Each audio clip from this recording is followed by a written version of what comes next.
and it was a shortened week last week, we had 67 cases among our students.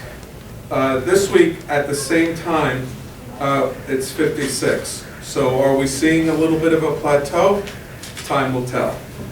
Staff, last week we had 9 staff members test positive. So far this week we've had 4. Our principals report that yes, coverage has been tight at times, and I want to compliment our principals and our faculties in particular, because everyone pitches in when there's a shortage of substitute teachers or when there's not enough substitutes to go around. But every principal I've spoken with, yes, it gets tight sometimes, but meaningful instruction's going on. So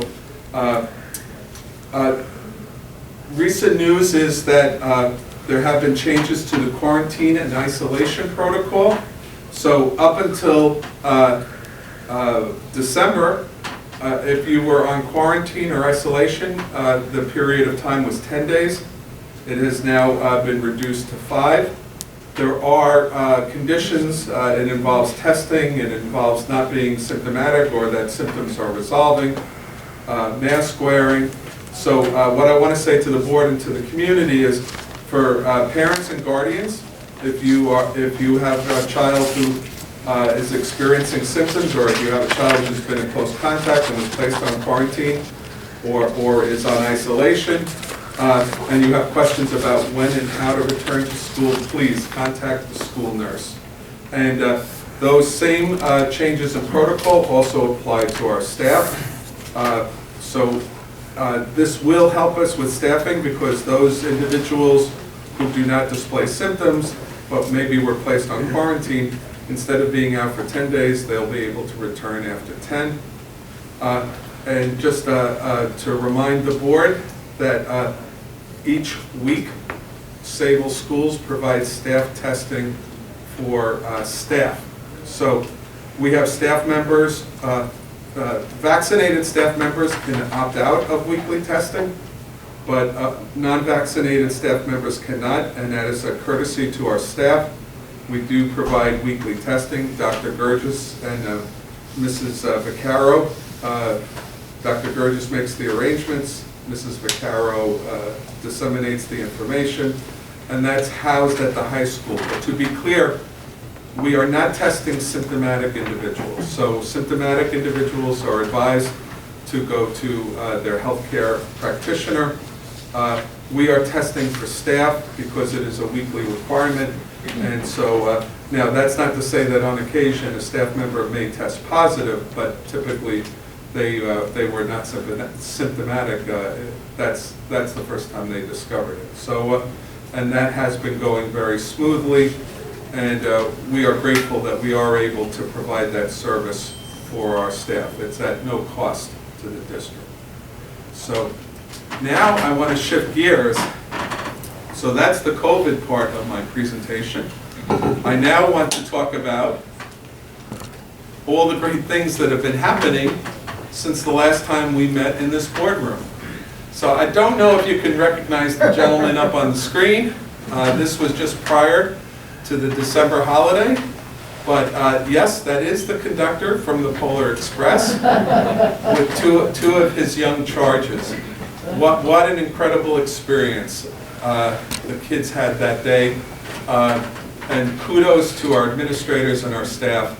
They are making sure that our kids have all the special experiences that we traditionally expect in Sayville. So, and Dr. Piccioni and I got to visit. So what a great experience that was. I'm sorry to interrupt. I was there last year when Dr. Floyd did this. It's incredible. He uses the PA as if he's like broadcasting. Like I just think Next stop, Jerry. it's unbelievable. It's the best. It's one of the nicest things I've been in the school for ever in my career. Thank you very much. That's incredible. I love it. So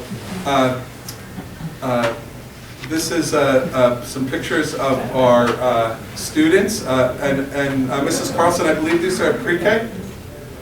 Pre-K students building gingerbread houses, another great tradition at Lincoln Avenue. So Some of our youngest students enjoying some holiday traditions, their first experience in Sayville schools. Now we go from the youngest to some of our oldest. It was signing day, and all of these students that you see in this picture have signed on to a D1 or a D2 college for athletics. And you can see from the jerseys and shirts they're wearing, we have a great representation. We have 2 students that are headed for the Service Academy at West Point. So, you heard about a little bit. 2 Ivy Leaguers too. And 2 Ivy Leaguers too. But all tremendous, tremendous performances by all of these fine students. You may recognize some of these young women. They are our Sayville cross-country team, and as you heard earlier, they have performed spectacularly. So incredible stuff. This is a little bit more, I don't want to say typical day, but, and it's a little bit hard to see, but these students were challenged to design a box that could hold a Hershey's candy bar. So that's part of our design class at the high school. So good things going on. We touched on this a little bit the last time we met. I just want to show a quick picture of our integrated sports program. We've gone from the hypothetical to the planning to the actual. We have a true integrated sports program up and running for all students in Sayville, and I couldn't be prouder of our students, our staff, and our administrators for making this happen. You all got to see this young man just a moment ago. What an incredible act of kindness and really vision. So Sayville's very grateful for Michael. These young women are our middle school cheerleading team, and if I'm not mistaken, I want to get this right, they had a perfect performance.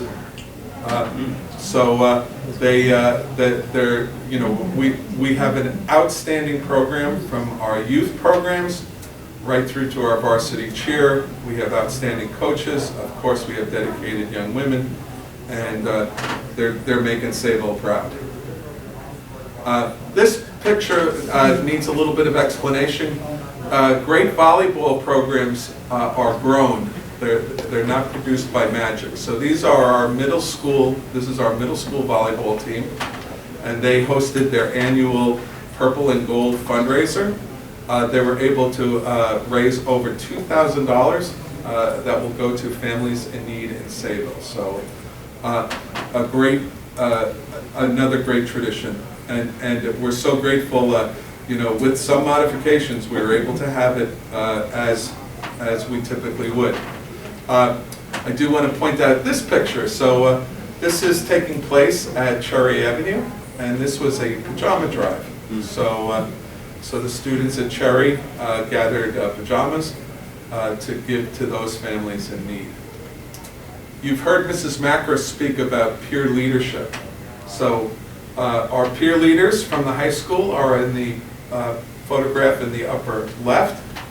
And just a quick snapshot of some of the work they did that day when they visited Lincoln Avenue. They're working with some of our younger students. They're working with students of all abilities. And it left an indelible impression on our younger students. Mrs. Macros was at a PTA meeting last night where the parents mentioned directly how their child came home and just that's all their child could talk about was being partnered with their older, when high school students go to an elementary school, they're rock stars. And the great thing about Sayville is that we have that intense bond between our high school students and the elementary schools that they came from. And as many of you know, we now do the senior walk where the kids wear their caps and gowns and in June and go through their alma mater, if you will, and it kind of completes the circle. So Here's another example of our high school students giving back to to the schools that help to nurture and raise them. These guys and young women are our future millionaires and wheelers and dealers. This is the virtual enterprise program, and they are on their way to, they're going to be competing with students across the United States.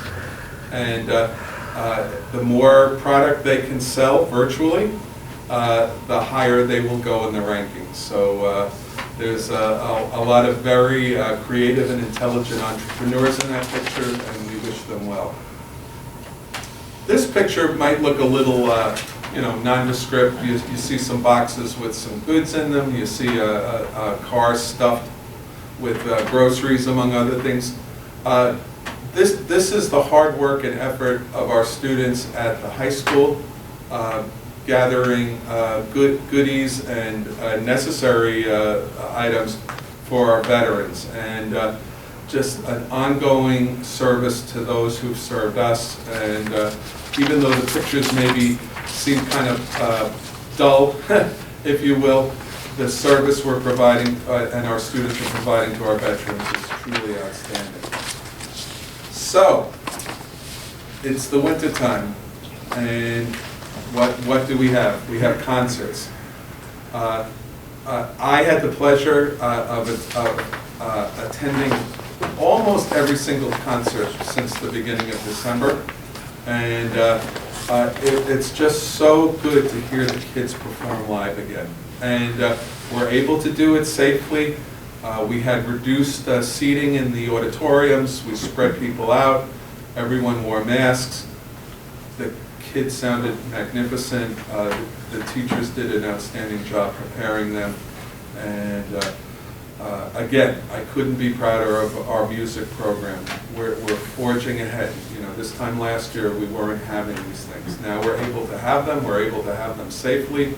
And we have an added feature that we were streaming the concert. So, for a family that couldn't attend, they were able to follow from home. This picture, so don't pay no attention to the old guy sitting in the chair, because all the people that are around him are some of our newest teachers. These are teachers who were just hired this year. I had the pleasure of meeting with them yesterday. I want to give Mrs. Batterberry a shout out. Even though she's not new, Mrs. Batterberry is in a new position at the middle school, and we talked with the new teachers about what it's like to be a new teacher, and making sure that they had support. So in this room, on this side I had teachers who were teaching pre-K, and on that side I had teachers who were in high school teaching some pretty advanced concepts in math and science. But the great thing was it was a great chance for them to build a little camaraderie between each other. And I've made the offer in the past, and I made it again. I would love for high school teachers to go visit kindergarten and pre-K, and pre-K teachers to go, and kindergarten teachers to be able to go visit the high school, because I'm in one of those unique positions, as is the cabinet, where we get to go between all the buildings, and you really get a sense of the whole continuum. And but to have these teachers in the room, they're so enthusiastic, they're so dedicated, and really it made me personally feel very good about the future of Sayville schools. Our schools are in very good hands.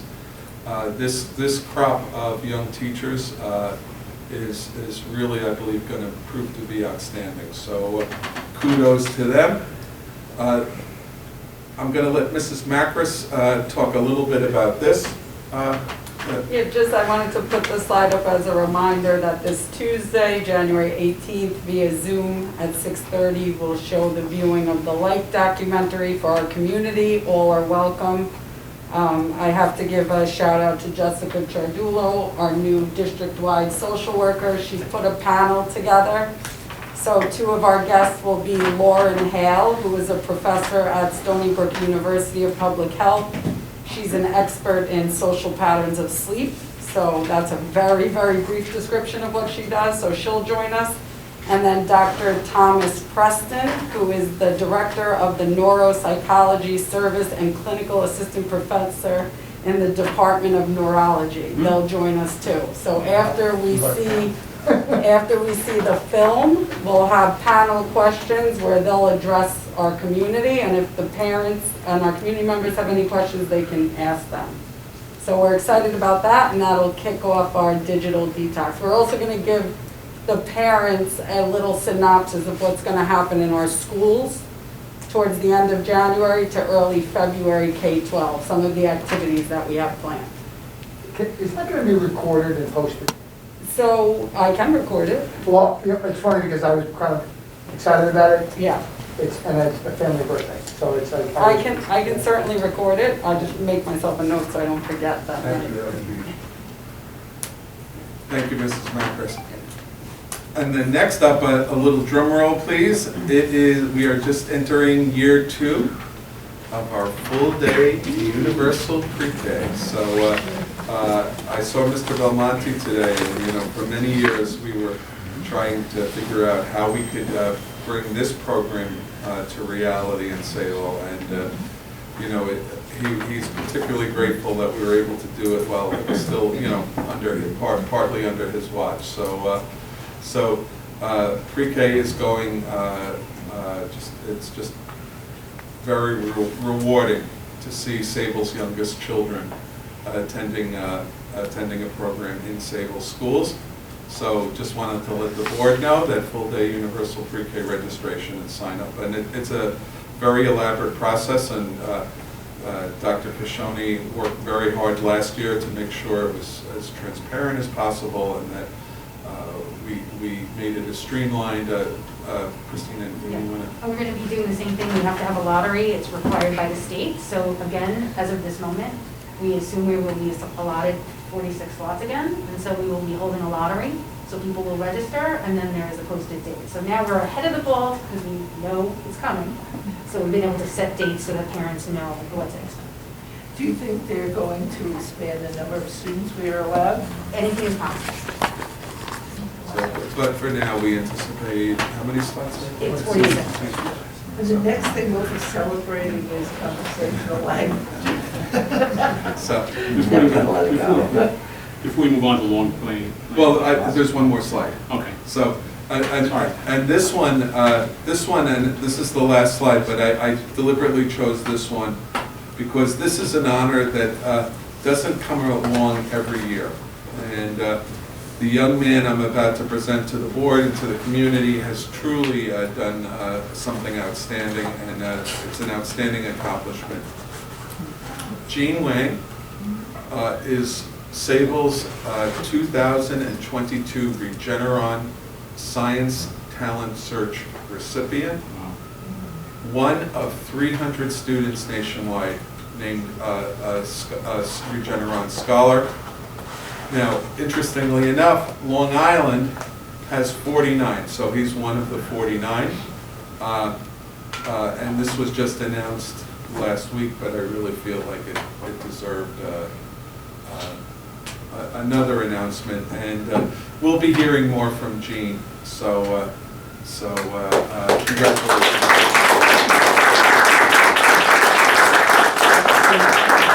I believe he captains 2 sports.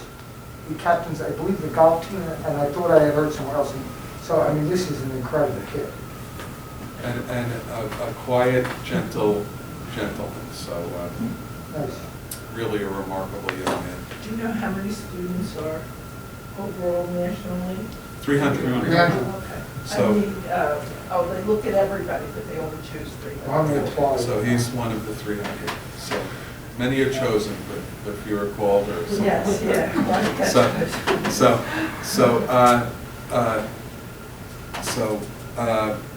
Many are called and few are chosen. You know what I meant. So it's getting a little late. So congratulations again to Gene. So that's the school update. You can see many good things are happening. So we're very excited about what our students and what our teachers are doing. Can I make a comment, Dr. Snell? It's pretty amazing, especially, for the slides that you were showing a little earlier about, and you said earlier about first of all, attendance is around 90%. 95? 95%. And through all the highs and lows of this pandemic, that we still see our students fully engaged and some of the work. Just some of what we did tonight, that we saw in your slides, our cross country, our swimming team, the 2 trophy winners. It's amazing how much still we're able to accomplish through this all. I don't think we could be there without the dedication of the parents, the students, as well as our administrative staff, our principals, and our teachers. So it's I don't know how you can really recognize that besides all the good work that we continue to do to its all. We all know it hasn't been easy. It hasn't been easy for parents. It certainly hasn't been easy for our teaching staff, our custodial staff, our nursing staff, but it's more than appreciated all the hard work and dedication that we continue. Somehow we managed to still keep on being able to get done what we need to get done. So thank you very much for your hard work and dedication to that for our kids. Thank you for saying so. And kind of tied to that, Mr. Badone, every year we report to the board about parent-teacher conferences. So I'm just, the report's there, I'm just going to ask Dr. Krishani to just maybe give a quick highlight. Sure. I think something to highlight is that last year we didn't have parent-teacher conferences in person, and this year we were able to have in-person parent-teacher conferences. We were also able to offer, if a parent wanted, a Zoom conference. These are elementary conferences. So overall, we ended up having close to 99% participation for all 3 elementary buildings, which was pretty awesome during pandemic. So I just wanted to highlight that. That was in early December that those took place. Just one question to that. Do we ever look at the concept of having children attend those conferences as well? Is that ever explored? Elementary conferences? Yeah, I've heard in some places that, they have the children there as well. And I guess there's pros and cons to it, the student gets to see collectively what's going on rather than getting it through the parent from the teacher. Yeah. Has that ever been looked at? Something we can consider. We can consider. This year, we specifically had to limit it because we had to limit how many people we could Yeah, actually. I mean, COVID and Yeah, everything, but I'm definitely. just saying as a concept, Yeah. has it been offered or, We do sometimes with some of our other meetings incorporate having the student and the parents together. But yeah, that's something. Yeah, I think a lot of times it's an opportunity for the teachers to really talk to the parents without the child hearing specifically because they're so young. and it wasn't my idea. No, I'll tell you honestly that I know a few times parents have brought their students. They didn't have it. Sometimes because of Yeah. childcare. It could be childcare, it could be, whatever reason. But I know it's happened. All right, thank you, Dr. Krishoni.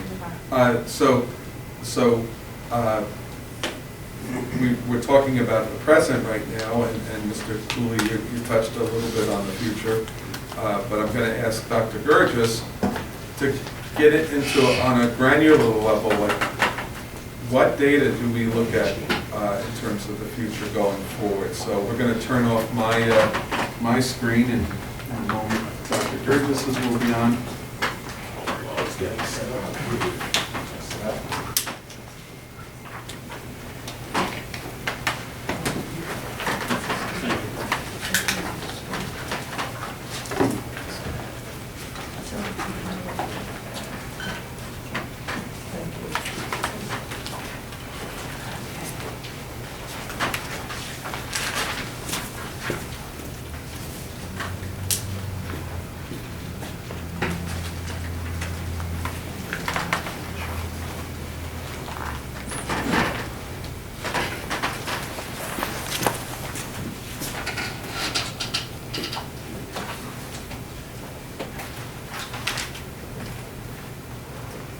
Okay, it does work.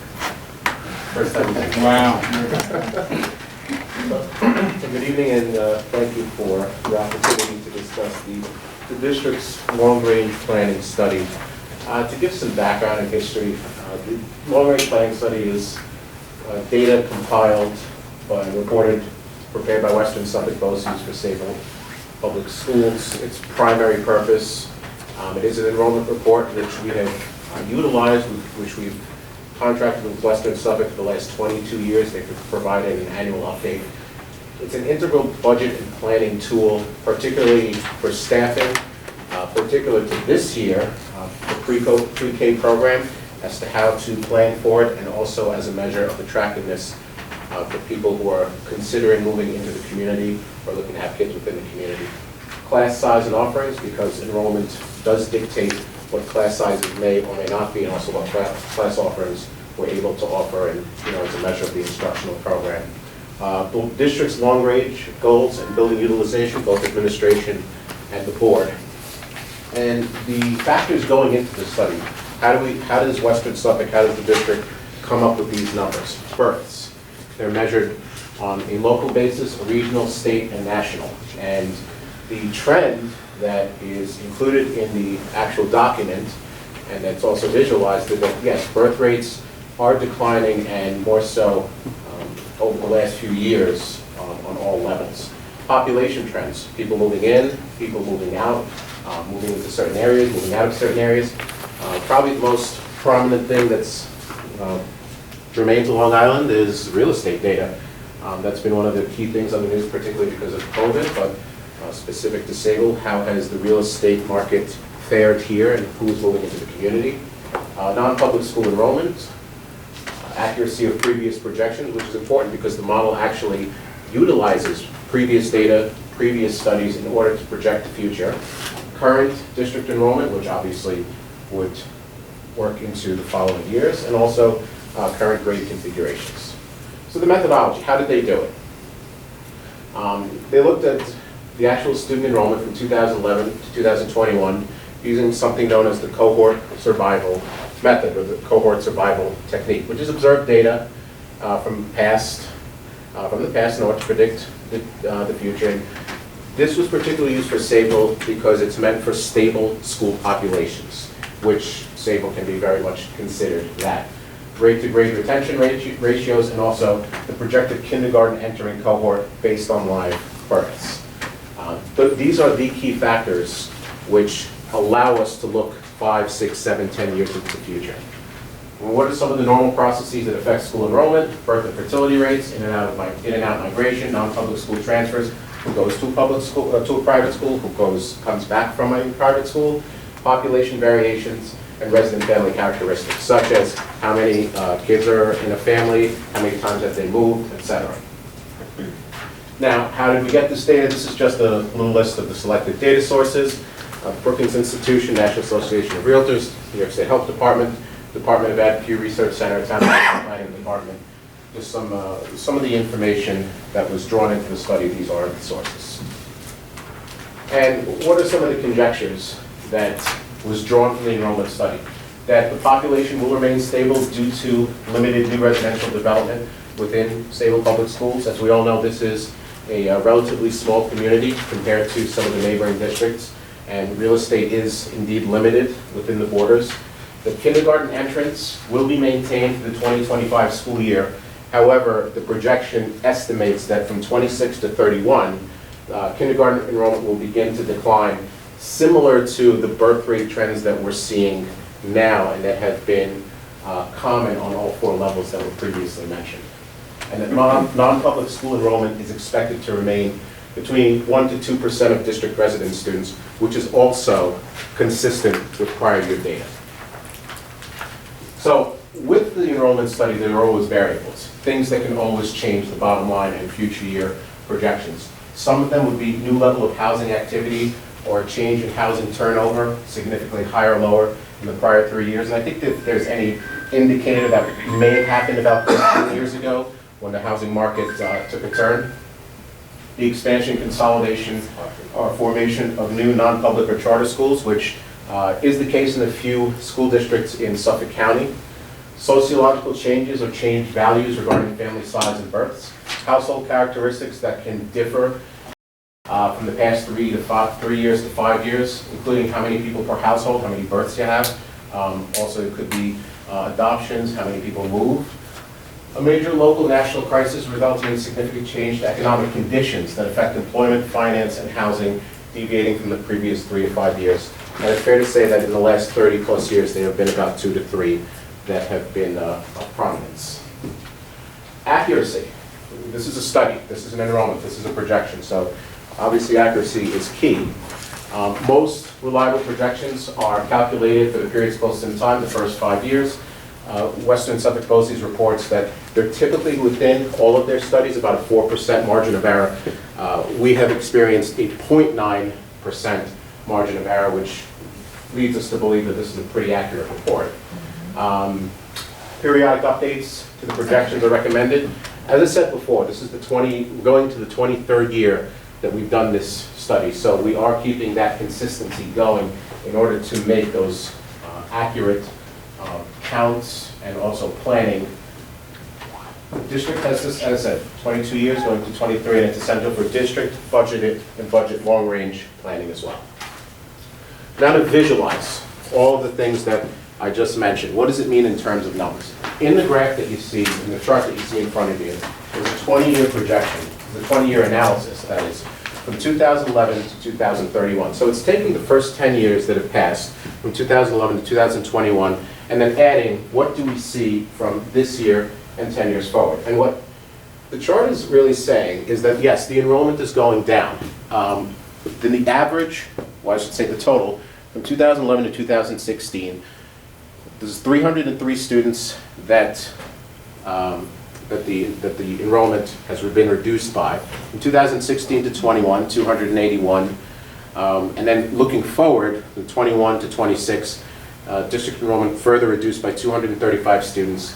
And again, the 5-year look forward from 26 onward is another 165. So there's definitely a trend here of declining enrollment. There is one instance that we see in the 2026 to 2031 segment where there's an increase of 25 students in the middle school, but that is also analogous to the number of consistent births that have occurred and then leaving the elementary grade levels and then moving on to middle school. So there is a pattern here that we do see. To actually visualize it in numbers, this is the chart which is also in your enrollment report. I think it's on page 18. And we see from the actual 21 numbers, we have 2,638 enrollees. This is again at the time the study was published, was first published, and then we're looking at 10 years down the line of about 400 students less with 2,238.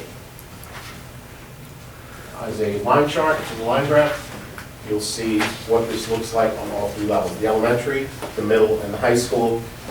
We see on the elementary about 11.5% decrease, an 18.5% decrease for the high school, and about an 11.5% projected 10-year decrease for the middle school.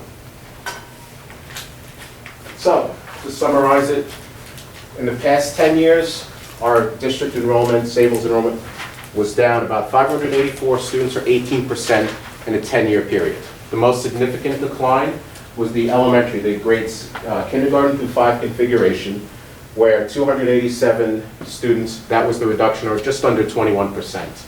The middle school had a smaller loss of 135 students, 18%, a little bit, again, a little bit less on the percentage side, and the high school lost 162 students, or exactly 15%. In the next 10 years, the declines are projected to continue with, as the previous slide showed, an additional 400 students, or 15%, and you see the numbers that are represented there that show the values for each grade configuration. Now, let's look at the students that are going to be entering the school system within the coming years and how they compare. In Sayville, from 2006 to 2019, we see that the number of new births, or births per year, we started with 209. There was a dip in 07, and you see it pretty somewhat consistent and go down, that by 2018-19 we have 145 and 146 respectively. The New York State Department of Health has not issued town birth data for the 2019 and 20, for the 20 and 21 school years yet. We do expect that it's probably going to be relatively consistent, that there won't be a spike or a dip in either direction. Home sales, what I mentioned before. In 2009, right at the time that the market was changing, the median price of a home in Sayville was $400,000. you see the declines that occurred and then the upswing starting in 2016. And we see that in the 11, 12-year period that there's been a 20% increase in valuation of homes in Sayville. Now, what does that mean? Similar to Long Island, it's an attractive place to live. That's very important also in the long-range planning because, as I mentioned before, some of the programs that are in place at the high school, some of the electives, the course offerings, the standings, the pre-K program, that is one of the drivers of that slide there because it would motivate potential buyers to move into a district, which is hopeful to keep the enrollment at least stable because of those offerings for their children. And where did this come? This came from the Office of Real Property Tax Services over at New York State. And just to go a little bit more granular, the K-5 projections, as you see, the actual 2021, again, at the time the study was published, 1106 was the total K-5.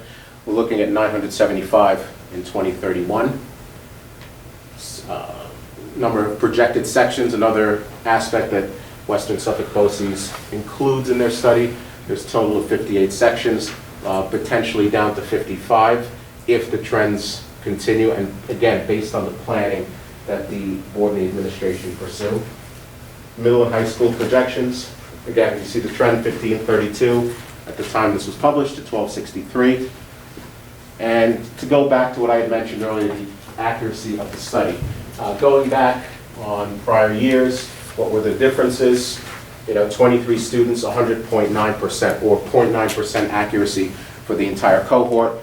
It came within 0.5% for K-5, 2%, which was like the highest deviation, grades K through, for 6 through 8, and then 0.5% for 9 through 12. So just to kind of review again, without belaboring certain points, again, this is the graphic representation on a line web of what the enrollment is likely to pursue or to go by over the next 10 years, starting on the left-hand side and then going all the way to the right with the associated percentage changes on the right-hand side.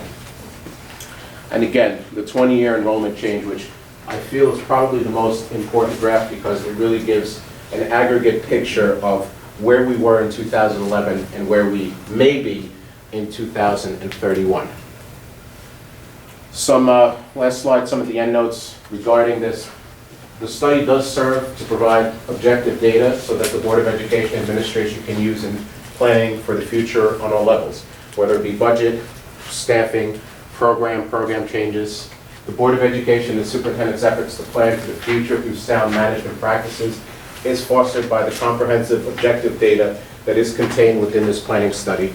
Planning it's a dynamic process that needs to reflect change. This is a moment in time. This is as of the 2021-22 school year.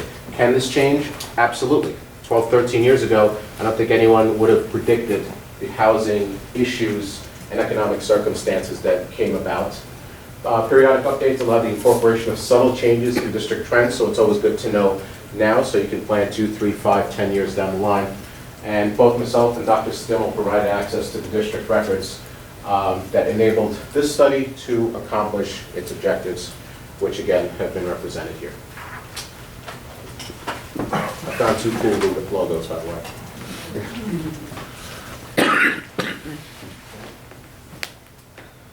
Questions? With the drop in enrollments, is there a threshold that affects, say, sports or anything like that, as far as number of students? So the question is there a threshold, a drop in enrollment, is there a threshold that would affect sports? And I believe that would be the division that you would be placed in. Yeah, there would be a recalculation every year when those bed numbers come out, where they have AA's, A's, B's, C's. There is some questions that right now they're looking to add another division in New York State, so they can manage or balance out the AA's and A's, the A schools and AA schools. But again, as our enrollment may go down, you may see other schools around us in the same situation, so that the leagues themselves won't really change that much. But there are thresholds at each level.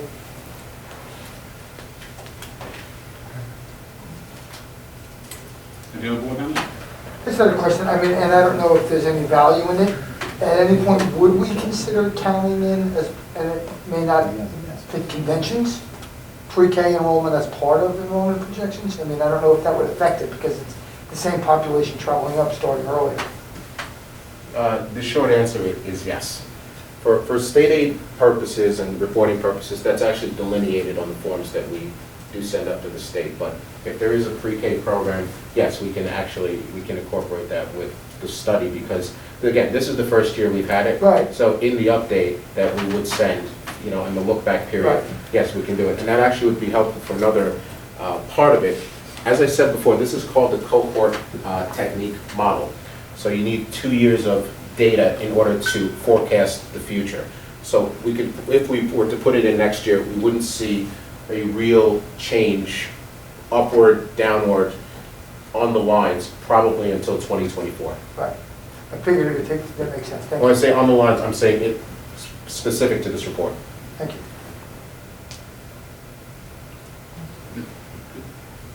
Thank you. Thank you. Thank you, Dr. Gurdy. Thank you. And with that, that concludes the superintendent's report for this evening. Thank you. Next item on our agenda tonight is Board of Education discussion. We have about 5 items. The first item we have on the agenda is, as many of you community members know here, that we had a discussion about the proposed gray bond proposal. And as probably most of the community does know, that town supervisor as well as the town council have decided to, I'm going to read directly from the letter. So, they actually denied the request for the proposal, so for gray bond. As far as, and that was a pretty good meeting. I attended that meeting where probably about 200 community members attended. I spoke. I also know Dr. Burke was at that meeting as well.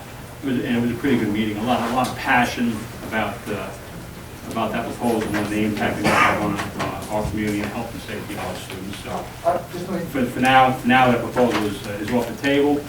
I suspect there will be another proposal coming soon. I don't know what it is, but I think they have to start from scratch again. So I just want to add one point. I physically count crowds because a lot of times I feel like people kind of skew them because I physically count people. I counted around 300 because it was 2 separate rooms. So that's about right. The room I was in was probably about 200. Yeah, About and I went in the other one because I wanted to count. I mean, that was just a large turnout. And I'll just read the planning professionals and consultants have determined that the project as proposed is not appropriate for this location. So that's directly from the town supervisor's office. As far as Starbucks, a similar thing happened. They postponed the decision on whether or not it will be a drive-through. And that's it. And Dr. Uritz and I attended that meeting, and again, it's probably I'm going to say about 20 people spoke against the Starbucks proposal for the drive-through. So it's now that is on hold as well. Third, if anybody has any questions about that, that's basically all the information I have for the board. And pretty much, I think the results is what we were looking for. The Board of Education retreat, we need to schedule another Board of Education retreat. I think we were talking about possibility of March. So the board force it around and decide what day we would like to meet. If the board would like, can ask Mrs. Vaccaro, she and I can work, Yeah, you know, we'll work out to find a date that's convenient for all of you. Fourth item on the agenda, for our agenda, is the Longwood Regional Legislative Breakfast. I understand it will be virtual. Definitely. Definitely will be virtual. Is that, We sent out this afternoon. oh, okay.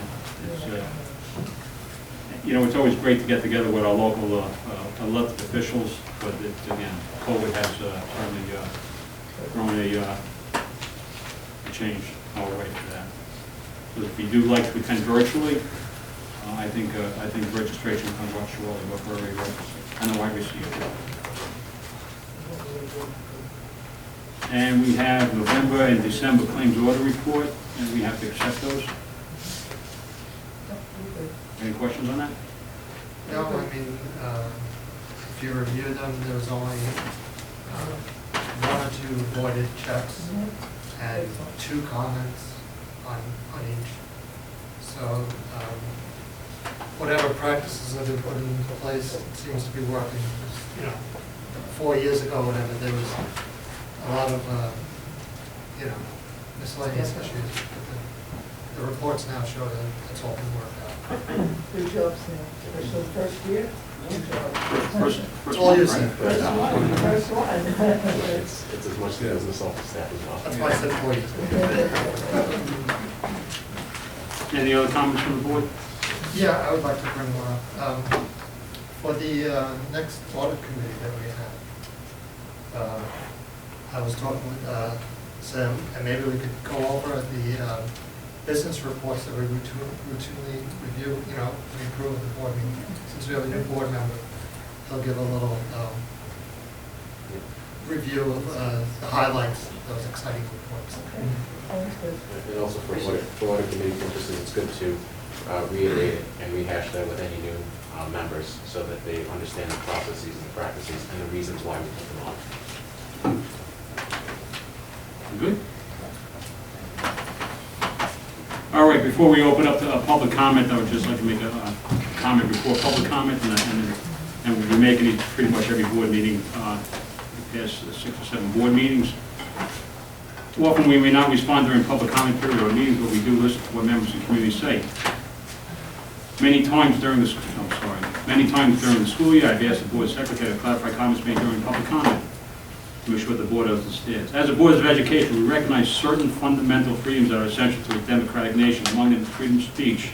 These freedoms are not without restrictions. We are a country of rules and laws while still allowing the freedom to prosper. With that said, the Board of Education encourages anyone to participate in public session tonight and to demonstrate civility as they address the board and the community. Tonight, we're going to set aside 30 minutes for comments. The agenda of the board reserves the right to limit public participation in certain cases with the extent maximum comment period is deemed necessary. Questions or comments by the public should be limited to 3 minutes per person.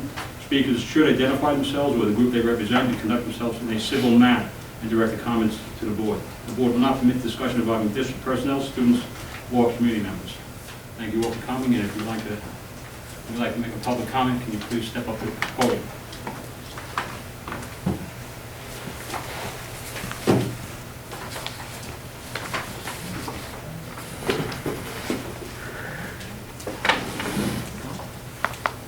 Just me?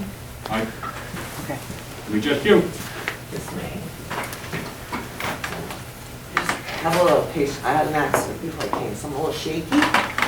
So if I lose my place, can you please just add it back in my time? Excuse me, I didn't hear what you said. I'm just a little shaky. I had a little accident before I came. Oh, okay. Nothing big, but I'm a little shaky stuff. Oh, okay.